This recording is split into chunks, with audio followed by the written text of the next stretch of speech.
Dove ci troviamo? Dove potremmo respirare la terra, il sole, magari il mare. Di certo non dove un niño tra le braccia della madre ne scorge il pianto nella speranza di un futuro.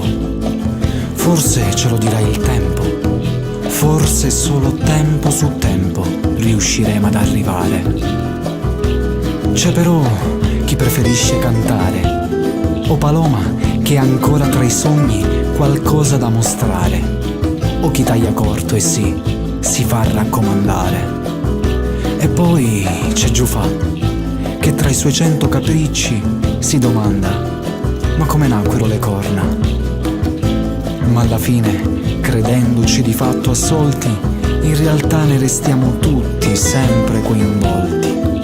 Certo che la mancanza, anzi la sfiducia nelle idee, che ci mantiene in questa metafora di un mondo malo.